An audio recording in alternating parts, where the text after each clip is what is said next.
একই সাথে দুটো ধনে পাতা পেলে চালাই তো না। কেন ধনের পাতা নাই নাকি? থাকলে দুটো দিয়ে দাও না। ও কোথায় পাবো? তাহলে এক কাজ করো না ভাবি, সালমার বয়ফ্রেন্ডকে ফোন লাগাও, দেখো এক্ষুনি ধনে পাতা নিয়ে চলে আসবে। ঠিক বলেছি।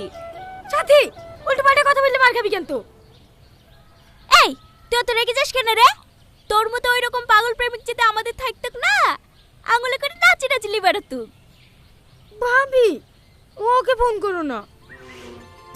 তুই চুপ কর তো।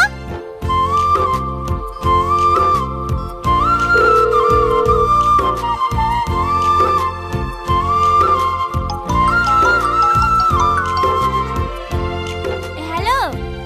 হ্যাঁ হ্যাঁ ভাবি বলো। কোথায় আছো? এই তো ভাবি ভাটাতে।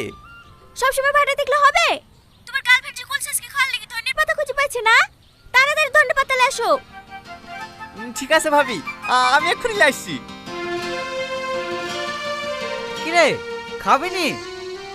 না, তোরা খা, আমি একটু আসছি। এই বিদ্যাক 2 মিনিটের মধ্যে ধনের পাতালে চলে আসবে।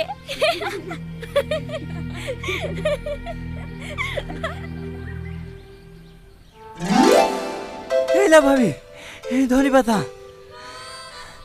তুমি ভাটা ছিল না? হ্যাঁ ভাবি। এত তাড়াতাড়ি চলে আসলে যে? এই মাঠে মাঠে এসি তো, তাই তাড়াতাড়ি পৌঁছে গেছি। ভালো আছে সালমা? হ্যাঁ, ভালো আছি। কোনো কিছু দরকার হলে আমাকে বলবা, আমি সাথে সাথে পৌঁছে দেবো। ঠিক আছে। আর হ্যাঁ, আজকে সন্ধ্যেবেলায় কি খাবো বলো? কি খাবো আবার? এই ছুরি, লজ্জা করছে কেন? একটু আগে বলছিলে জিলাপি খাওয়ার কথা। রাজাপুরে বলে মেলা হচ্ছে, ওইখান থেকে সন্ধ্যাবেলা 1 কেজি জিলাপি লেসি দিয়ে হবে। ঠিক আছে, আর কিছু গেলে বলবা ভাবি, ও আবার আমাকে বলতে লজ্জা করে।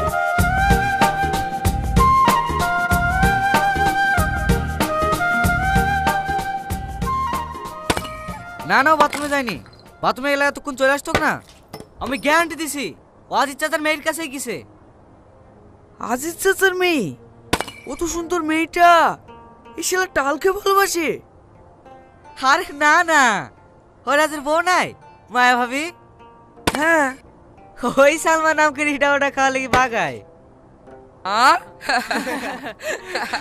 আরে হ্যাঁ, তুই একবার বুঝলেই দেখিস, সালমা তোকে বিশাল ভালোবাসি রে।